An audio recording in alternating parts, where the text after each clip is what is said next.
The stars had always been noisy. For thousands of years, radio waves and quantum signals bounced between solar systems. Trade ships carried messages from one world to another. The galaxy buzzed with the sounds of life. Now it was quiet. Commander Arya Volthak of the Zephyrian Empire stared at her communication panel. The green lights that once showed contact with 50 different worlds had gone dark one by one. First, the outer colonies stopped responding. Then the mining stations. Finally, even the core worlds fell silent. Still nothing from Nexus Prime, her aide reported. The young Zephyrian's silver skin had turned pale with worry. It's been 37 days since their last transmission. Arya touched the crystal controls with her elongated fingers. Nexus Prime was the heart of their empire. 10 billion Zephyrians lived there. They couldn't just disappear. But they had. On the other side of the galaxy, Elder Thess floated in her crystal chamber. The Etherian's body was made of living light, contained within a framework of pure energy. She had lived for over 2,000 years and had never felt fear like this. The Etherian homeworld of Lumina had been sending out rescue teams for months. Every ship that went to investigate the silent worlds never returned. No distress calls, no final messages. They simply vanished as if they had never existed. The darkness grows, Thess whispered to her council. Her light flickered with anxiety. 17 civilizations have gone quiet this cycle.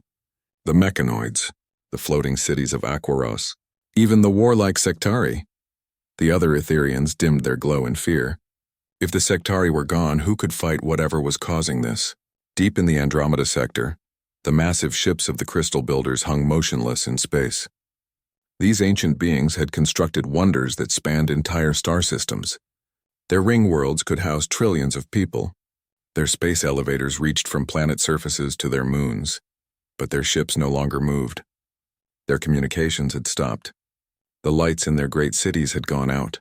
The few species that remained alive huddled in their home systems. They turned off their long-range communications. They pulled back their exploration fleets.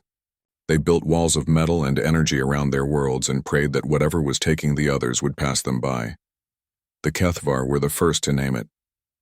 Elder Vosrath stood before his people in their underground cities. His reptilian features were carved with worry lines that had not been there a year ago. The silence comes for us all, he announced. It has taken the mighty and the wise. It has swallowed civilizations that ruled the stars when our ancestors were still learning to make fire. We must hide. We must be quiet. We must hope it does not notice us. The Kethvar sealed their borders. They stopped all travel between their worlds. They waited in the dark and listened to the growing quiet of the galaxy. Meanwhile, on a small blue planet in an unremarkable solar system, humanity was just beginning to reach for the stars. Dr. Sarah Chen worked late in her laboratory on Luna Station. The orbital facility was humanity's farthest outpost, a stepping stone to the red planet Mars. Charts and star maps covered every wall. Ship designs filled her computer screens. The Kepler mission launches next month, her assistant Tom said, bringing her another cup of coffee. First contact protocols are almost finished. Sarah smiled and took the warm cup. Can you imagine it, Tom? Meeting another intelligent species? Learning about their culture, their technology, their art? Tom nodded with excitement. The xenobiology team thinks we might find up to 12 different civilizations in our local cluster. Think of all the things we could learn. Neither of them knew that most of those civilizations were already gone. Earth's deep space monitoring stations picked up strange readings from distant star systems, energy bursts that made no sense. Radio silence where there should have been busy traffic. But the humans who saw these readings thought they were looking at natural phenomena. Solar flares, perhaps, or the collapse of old space stations. Captain Marcus Thompson reviewed the mission files for the exploration ship Prometheus. His weathered face showed the confidence of a man who had spent 30 years in space. He had led humanity's first missions to Proxima Centauri. He had established the mining stations in the asteroid belt. Now he would command the ship that would make first contact with alien life. All systems check out, he reported to Earth Command. The crew is ready. We'll reach the Zephyrian Empire in 18 months. Back on Earth, Admiral Lisa Rodriguez studied the same star charts that filled Sarah's laboratory. As head of the Human Space Navy, she was responsible for protecting humanity's growing presence in space. But how could she protect against threats she didn't know existed? Long-range sensors show some unusual activity in the Vega system, her intelligence officer reported. Looks like the signals from that area have stopped completely. Equipment failure? Rodriguez asked. Probably. The readings don't make much sense otherwise. If they had known what those readings really meant, humanity might have turned their ships around. They might have built walls around Earth and hidden like the other surviving species. But humans had never been good at hiding. In the outer rim, a small Kethvar scout ship detected something impossible. A human colony ship was heading straight toward the dead zone, where the Aquarian civilization had once lived. The ship's engines burned bright against the darkness, carrying 10,000 human colonists toward worlds that had been silent for 6 months. By the ancient stones, the Kethvar pilot whispered, "They don't know. They have no idea what waits out there." He activated his emergency transmitters and tried to warn the human ship, but the humans couldn't understand his language, and they thought his frantic signals were just background radiation. The colony ship Endeavour continued on its path toward what its crew believed would be humanity's first alien contact. Captain Janet Walsh checked their supplies one more time. The colonists were in deep sleep, dreaming of the new world they would build among the stars. 3 weeks to the Aquarian system, she announced to her bridge crew. Make sure the translation software is ready. We're going to make history. The galaxy held its breath. In hidden bunkers and sealed cities, the survivors of 100 civilizations waited in the dark. They had learned to fear the spaces between the stars. They had seen what happened to those who traveled too far from home, but humanity kept moving forward. Their ships pushed deeper into space, following ancient signals toward worlds that were no longer there. They carried messages of peace and friendship for civilizations that had already been consumed. The darkness that had swallowed the greatest empires in galactic history was about to meet a species that had never learned the meaning of surrender, a species that looked at the vast unknown and saw not terror but possibility. Humanity's fire was about to burn into the silent void, and the galaxy would never be the same. Captain Sarah Chen stood on the bridge of the Prometheus as it dropped out of faster-than-light travel. Through the main view screen, Kepler 442b hung like a blue jewel against the stars. According to their information, this world was home to the Hydrozoan civilization, 50 million aquatic beings who had built floating cities across the planet's vast oceans. "Beautiful," whispered Dr. Elena Vasquez, the ship's xenobiologist. "Look at those structures on the surface. They're massive." Sarah activated the communication array. "This is Captain Chen of the Earth ship Prometheus. We come in peace seeking contact with the Hydrozoan people." They waited. The communication officer, Lieutenant Park, adjusted his controls. "All frequencies are open, Captain. If they're listening, they'll hear us." Minutes passed. Then an hour. The massive floating cities below them remained silent. "Maybe they don't. Use radio," suggested Dr. Vasquez. "Some species might communicate through quantum entanglement or bioelectrical fields." Sarah frowned. The briefing files from Earth clearly showed that the Hydrozoans had been detected using standard radio transmissions. Their signals had been picked up by human deep space monitors for over a decade. "Take us down," she ordered. "We'll try a closer approach." The Prometheus descended through the atmosphere. As they got closer, the floating cities became more detailed. Huge structures of coral and metal drifted across the blue oceans. Bridges connected different sections. Gardens of seaweed created beautiful patterns on the water's surface, but nothing moved. "Scanning for life signs," reported the science officer. "I'm getting readings, but they're strange." "Strange how?" "The biosignatures are there, but they're completely still. No movement. No activity. It's like scanning a museum display." Sarah felt a chill run down her spine. "Take us to the largest city. Prepare an away team." An hour later, Sarah and Dr. Vasquez walked through empty corridors filled with water. Their environmental suits protected them as they moved through what had clearly been a thriving civilization. The walls were covered with beautiful art showing Hydrozoan history. Gardens of sea plants lined the walkways. "The architecture is incredible," Dr. Vasquez said through her helmet radio. "Look at how they've integrated living coral with manufactured materials. This represents thousands of years of development." They entered what appeared to be a central plaza. Hundreds of Hydrozoans floated motionless in the water around them. The beings looked like large jellyfish with complex tentacle arrangements. Their bodies were translucent and beautiful, but they were completely still. "Are they dead?" Sarah asked. Dr. Vasquez scanned one of the creatures with her medical equipment. No vital signs, but no decay either. It's like they've been preserved somehow. Frozen in time, they explored for hours. Every building was intact. Every piece of technology was in perfect working order. Food was still fresh in storage areas. Personal belongings sat exactly where their owners had left them. But there were no people. 50 million hydrozoans had simply vanished, leaving behind empty shells of themselves.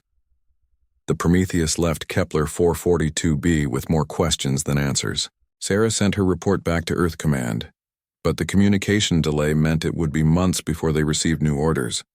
"What's our next destination?" asked Dr. Vasquez. Sarah checked the star charts. The Zephyrian Empire, their core world, Nexus Prime. 2 weeks later, they arrived at what should have been the capital of one of the galaxy's greatest civilizations. Nexus Prime was a massive ring world, an artificial structure that circled its star like a giant hula hoop.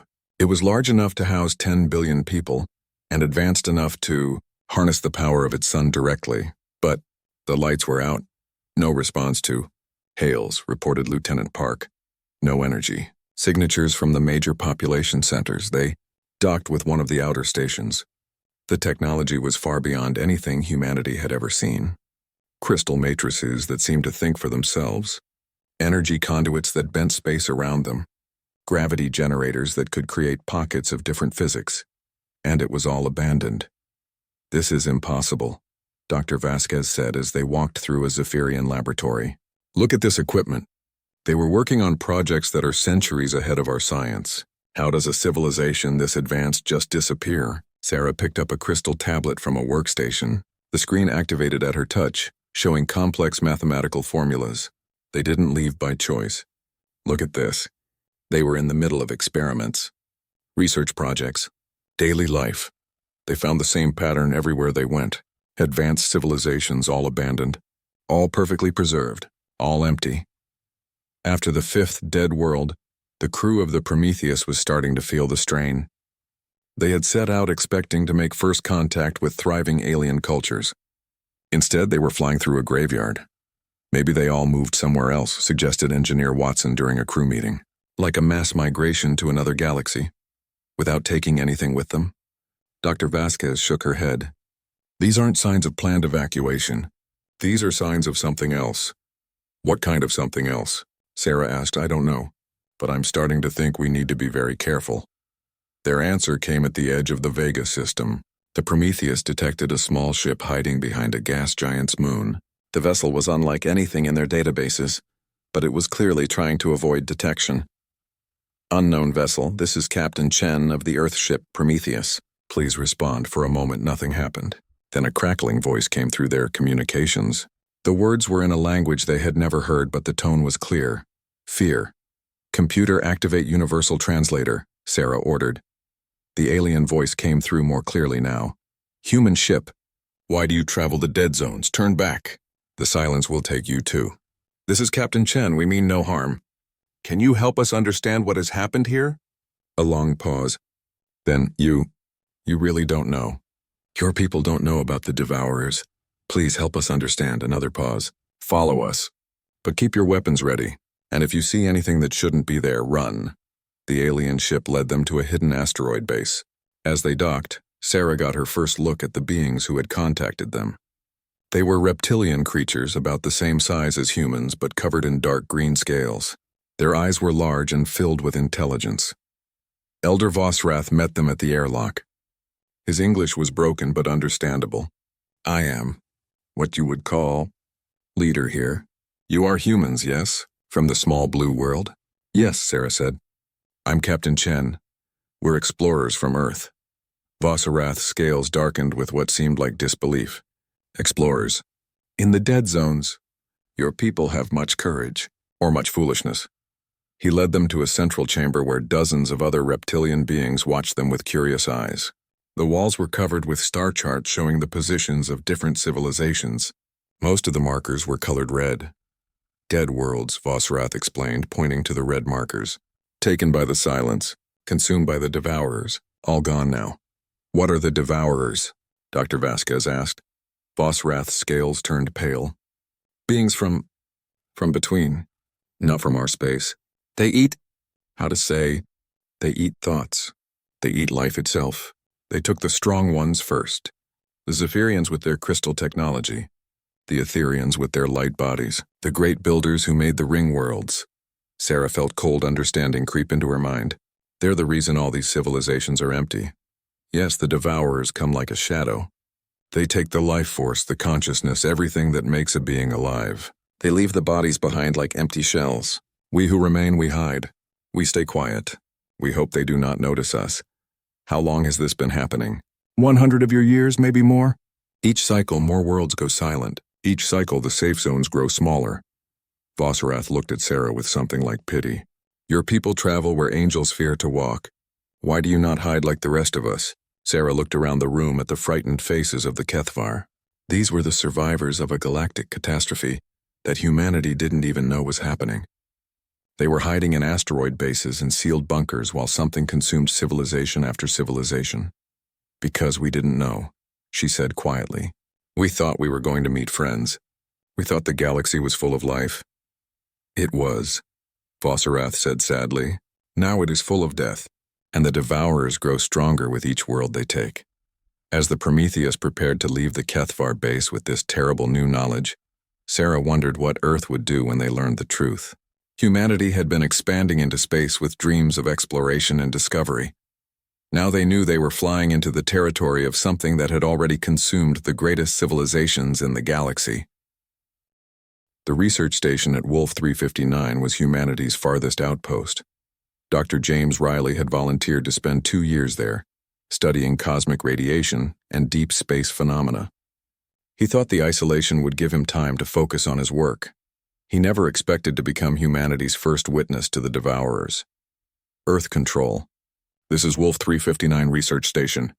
He transmitted into his emergency beacon. I'm reading massive energy fluctuations approximately 50,000 kilometers from my position. Unlike anything in our databases, the reply came 8 hours later due to the distance. Wolf 359, this is Earth Control. Can you describe these energy readings in more detail? Riley checked his instruments again. The readings were getting stronger. It's like space itself is bending. The energy signatures are off the charts, but I can't see anything on visual or standard sensors. Then the temperature in his station began to drop. Earth Control, something's wrong. My life support systems are operating normally, but the ambient temperature is falling rapidly. External sensors show no change in my star's output. Riley moved to the observation deck and looked out at the stars.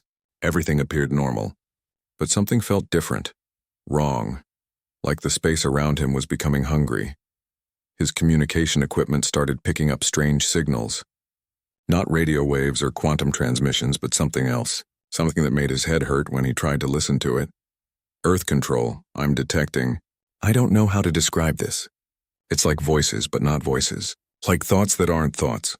The reply from Earth was full of static. Wolf 359, you're breaking up. Please repeat your last transmission. Riley tried to respond, but his communication array was failing. One by one, his instruments went dark. Not damaged, not broken, just empty. Like something was draining the energy from them. That's when he saw them. They weren't visible in the normal sense. Riley couldn't point to a specific place in space and say, there's one of them. But he could feel them.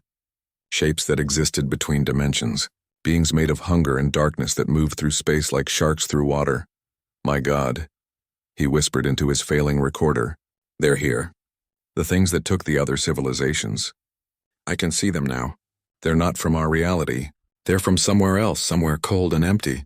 One of the beings approached his station. Riley felt its attention focus on him like a spotlight, his mind filled with images he couldn't understand. Memories that weren't his own. The last thoughts of a Zephyrian scientist. The final dreams of an Etherian artist. The desperate prayers of a Hydrazoan child. The Devourer was showing him what it had consumed. They eat consciousness. Riley gasped into his recorder. They feed on thoughts, on memories, on everything that makes us alive. That's why the bodies were left behind. They take the mind and leave the shell.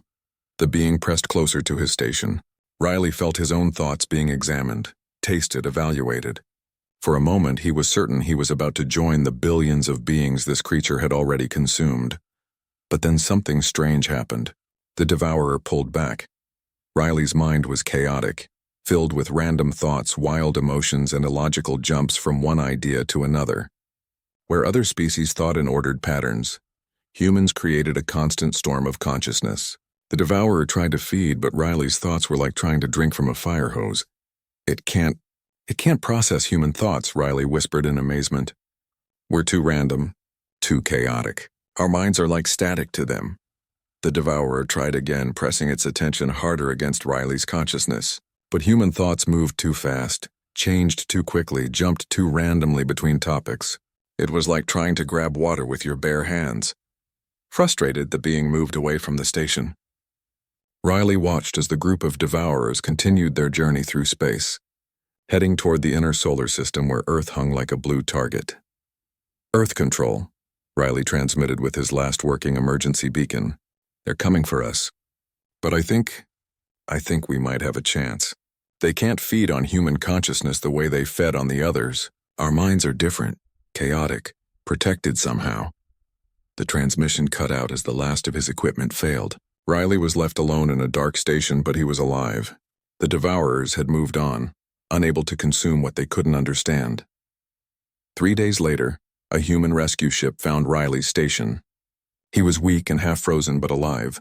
His story was immediately classified and sent to the highest levels of Earth's government. Admiral Rodriguez called an emergency meeting of the Human Defense Council. The room was filled with the most important military and scientific leaders on Earth. Dr. Sarah Chen attended via quantum link from the Prometheus, still weeks away from Earth. Gentlemen, ladies, Rodriguez began, we are facing a threat unlike anything in human history. Dr. Riley's report confirms what Captain Chen discovered in her exploration mission. The galaxy is under attack by beings that exist partially outside our reality. General Morrison, head of Earth's ground forces, studied the data. These devourers have consumed how many civilizations? Conservative estimates put it at over 100 major species, Dr. Chen reported from her ship. Some of them had technology centuries ahead of ours. Some had populations in the trillions. All of them are gone. But Dr. Riley survived contact, pointed out Dr. Elizabeth Foster, head of the Xenobiology Institute. His report suggests that human consciousness is somehow resistant to their feeding process. Rodriguez nodded.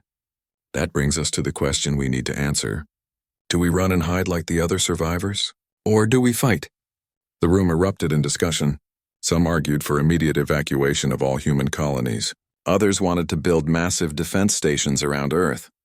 A few suggested trying to contact other survivor species for protection. Dr. Chen's voice cut through the noise. I've been studying the data from the abandoned worlds.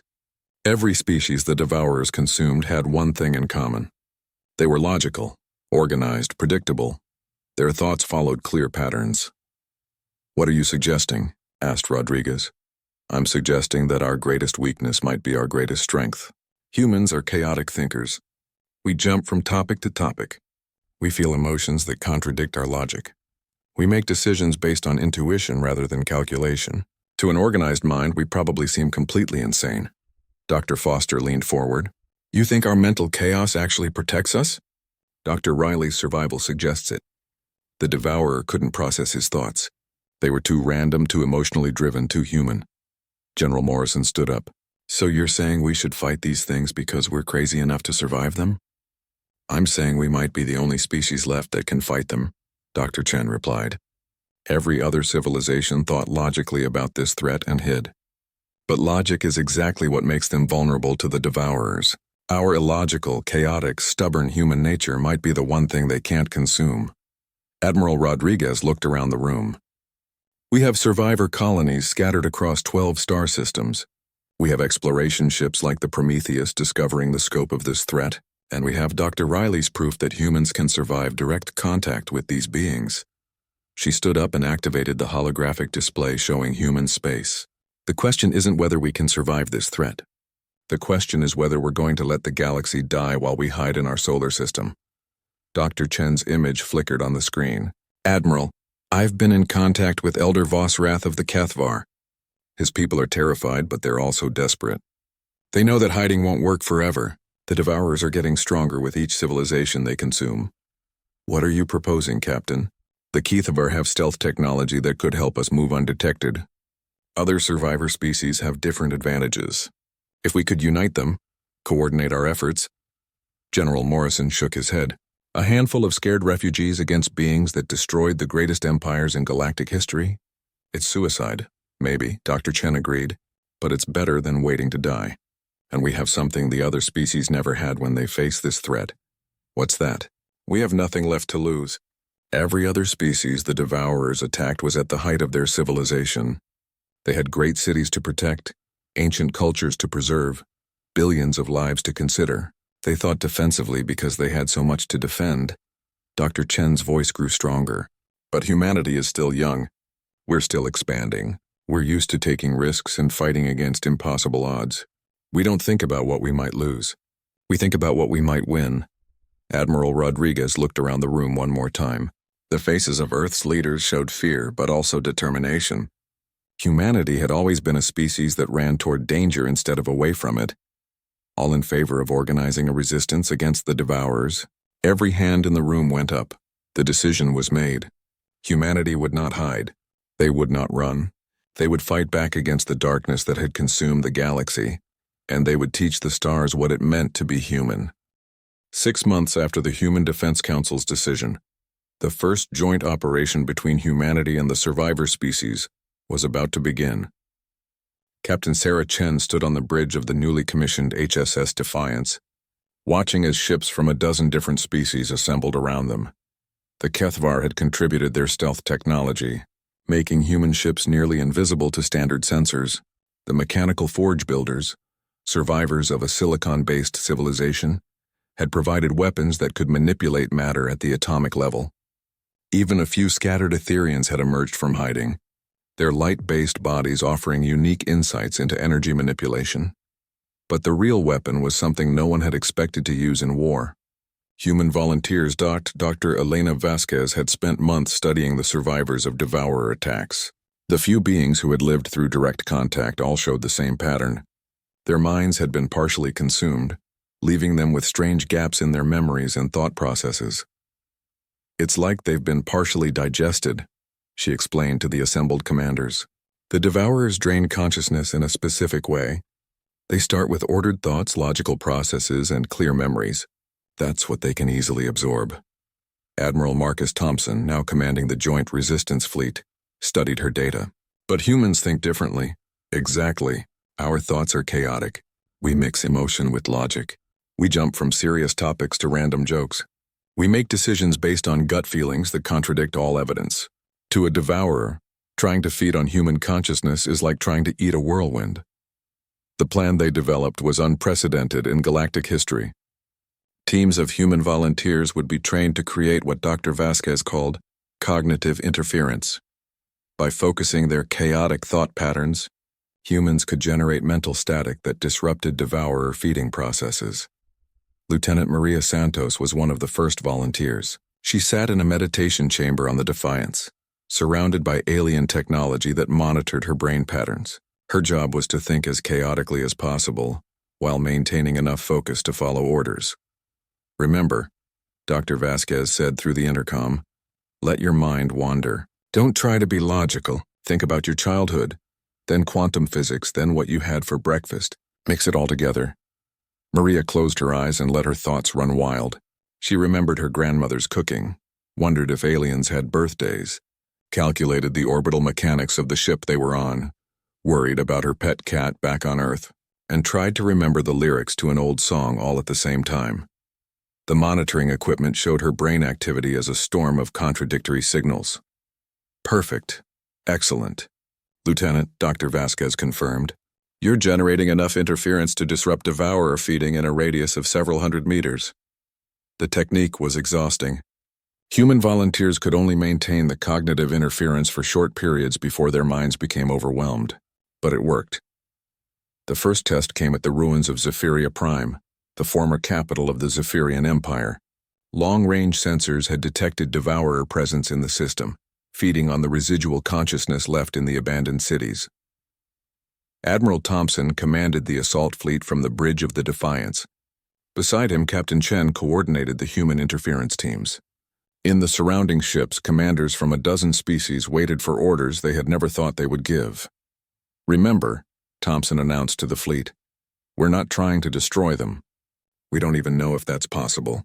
We're trying to drive them off, to show them that this galaxy can fight back." The Devourers detected their approach while they were still hours away. Space around Zephyria Prime began to distort as the beings moved between dimensions. Energy readings spiked beyond anything in their sensors' range. 15 Devourers confirmed, reported the tactical officer. Possibly more. They're focusing their attention on us. Thompson felt the familiar cold that marked Devourer presence.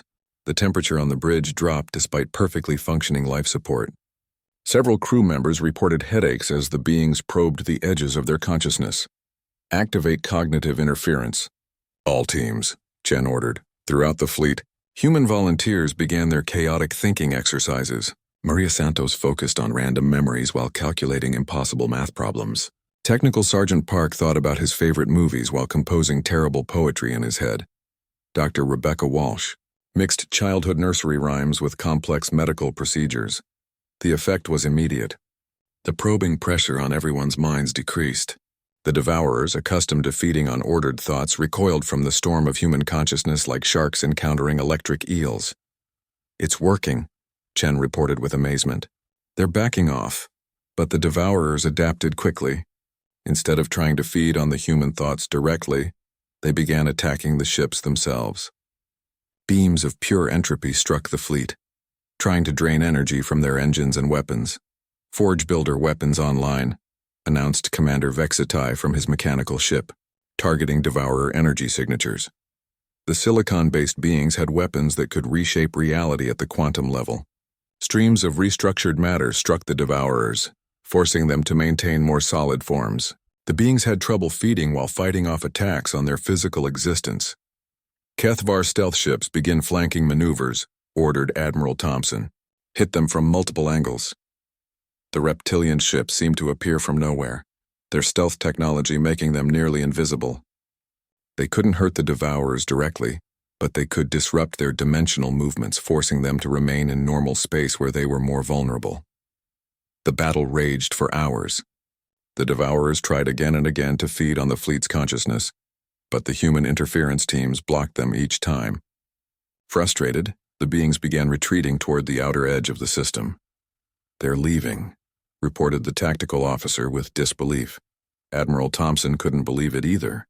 For the first time in over a century, the Devourers had been driven off by military force. Not destroyed but defeated, forced to retreat. "All ships maintain formation," he ordered. "We're not done yet."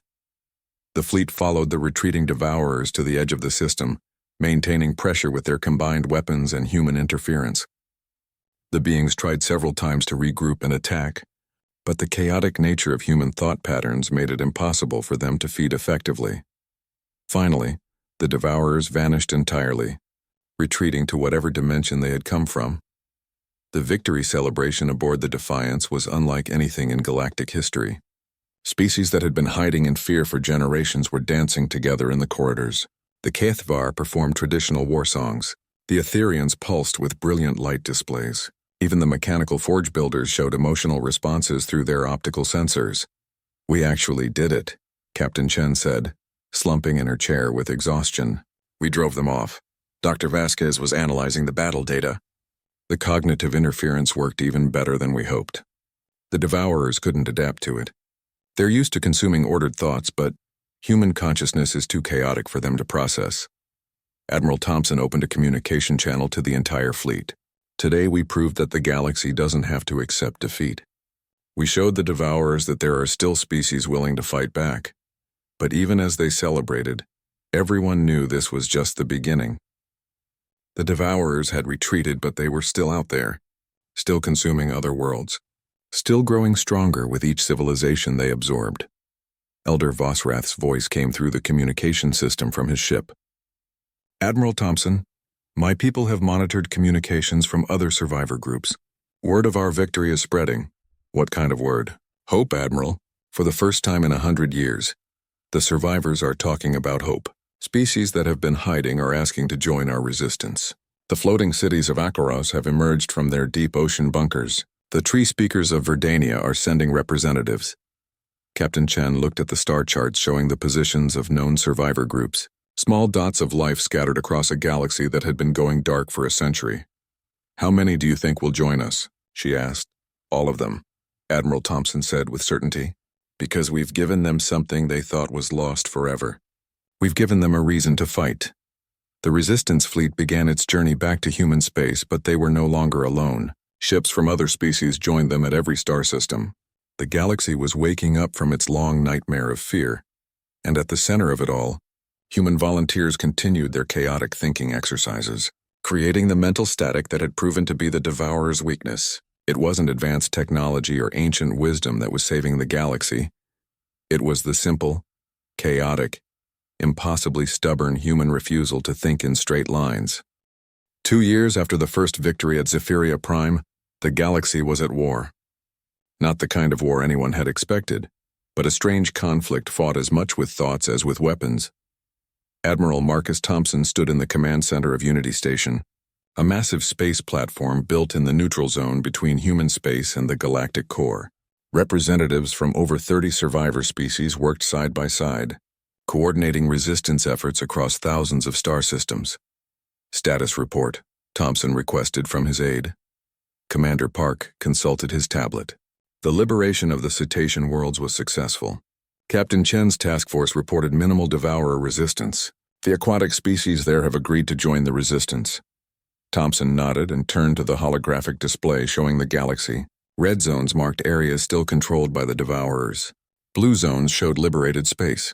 And, spreading between them, green zones represented areas where the resistance was actively fighting. Dr. Elena Vasquez approached with her latest research. Admiral, we've made a breakthrough in understanding how the cognitive interference works.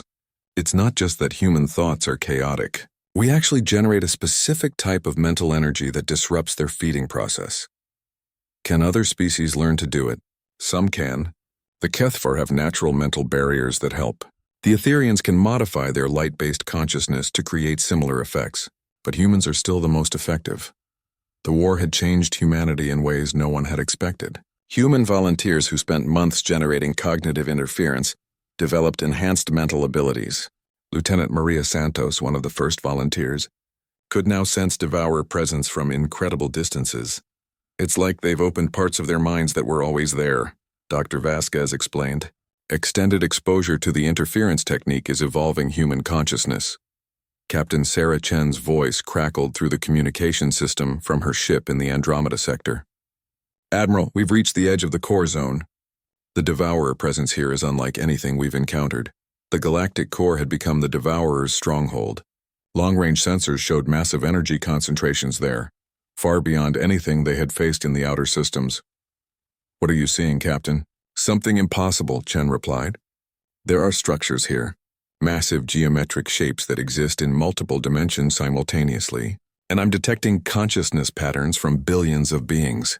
Dr. Vasquez looked up from her instruments. Admiral, I think they've found where the Devourers store their consumed consciousness. All the beings they've absorbed over the past century might still exist inside those structures. Thompson felt a chill run down his spine. Billions of beings from hundreds of civilizations, trapped inside Devourer constructs for over a century.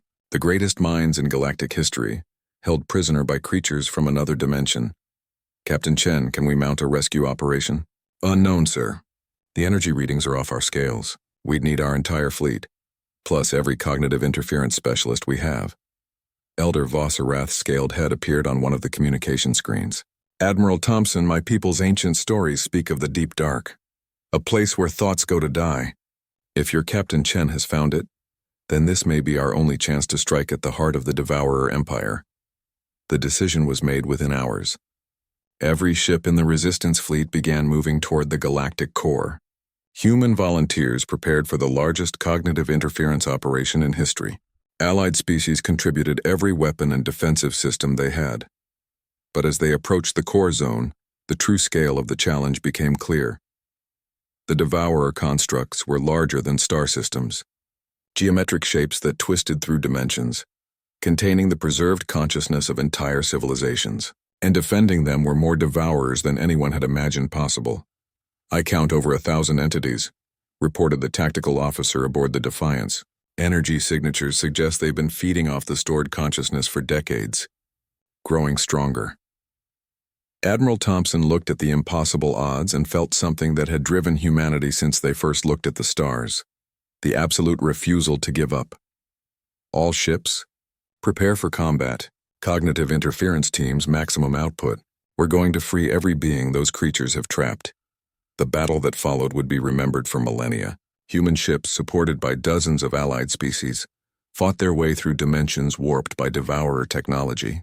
Captain Chen led a strike team directly into the heart of the largest construct, while Dr. Vasquez coordinated the mental interference from Unity Station. Maria, Santos, and hundreds of other human volunteers pushed their chaotic thinking abilities beyond anything they had attempted before. They didn't just generate static to block devourer feeding. They created waves of pure human consciousness that crashed against the geometric prisons holding the trapped minds. "I can feel them," Maria reported through her exhaustion. "The Zephyrians, the Hydrozoans, all of them. They're still alive in there, still thinking, still hoping." The devourers fought back with weapons that existed in mathematics rather than physics. Space twisted around the human ships, trying to fold them out of existence. But human crews, trained to think chaotically, could navigate impossible geometries by refusing to accept that they were impossible. "Breakthrough in Sector 7, Captain Chen reported. "The construct is destabilizing. I'm reading massive consciousness displacement." Across the galactic core, the geometric prisons began to crack. The stored consciousness of billions of beings started to escape, creating a storm of thoughts and memories that the devourers couldn't control or consume. The freed Zephyrians immediately began using their crystal technology to attack their former captors. Liberated Etherians turned their light-based abilities into weapons of pure energy. Mechanical civilizations that had been absorbed decades ago reformed themselves from the quantum structures around them. The devourers, faced with the sudden rebellion of their stored food, began to retreat. But there was nowhere to go. The resistance fleet blocked their path to normal space, while the freed civilizations attacked from within their own dimension. "Admiral," Dr. Vasquez called from Unity Station, "I'm reading something incredible.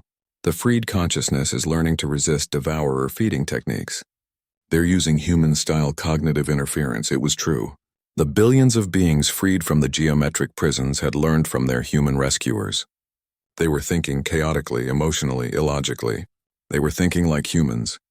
The final confrontation took place at the largest construct, where the most ancient and powerful devourers had made their lair. Admiral Thompson led the assault personally, his ship protected by every cognitive interference specialist in the fleet.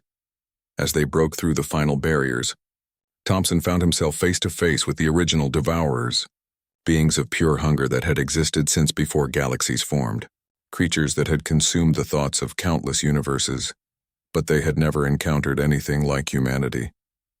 "You cannot exist," one of the beings communicated, its thoughts pressing against Thompson's mind. "Your consciousness defies all patterns. Your thoughts create chaos where there should be order." Thompson smiled grimly. "That's exactly why we're going to win." The human cognitive interference reached its peak. Not just the trained volunteers, but every human in the fleet began thinking as chaotically as possible. They mixed childhood memories with quantum equations, combined love songs with battle tactics, and created a storm of consciousness so random that it shattered the devourer's ability to process any thoughts at all. The ancient beings, starved of their ability to feed, began to fade back to whatever dark dimension had spawned them. "This is not possible," the lead devourer projected. "We have consumed galaxies. We have devoured civilizations that existed before your son was born." "Yeah, well," Thompson replied, "you never met humans before." The devourers vanished, retreating to the spaces between realities. The geometric constructs collapsed, releasing the last of the trapped consciousness. And for the first time in over a century, the galaxy was free. The celebration lasted for months. Civilizations that had been mourned as extinct began rebuilding their worlds. The Zephyrians restored their crystal cities. The Hydrozoans returned to their floating platforms. The Etherians filled space with brilliant displays of light. But the real change was deeper than just the return of the missing species. The galaxy had learned to think differently. The precise logical patterns that had made civilizations vulnerable to the devourers were gone. In their place was something new, consciousness that mixed order with chaos, logic with emotion, wisdom with wonder. Captain Sarah Chen stood on the observation deck of the Defiance, watching as ships from hundreds of species worked together to build a new galactic capital. Human crews worked alongside Kethvar engineers, Etherian artists collaborated with mechanical forge builders, and everywhere she looked, the spirit of chaotic human determination had taken root. "What do you think happens now?" asked Dr. Vasquez, joining her at the window. "Now we explore," Chen replied. "We've saved the galaxy from the darkness. Time to see what's out there in the light."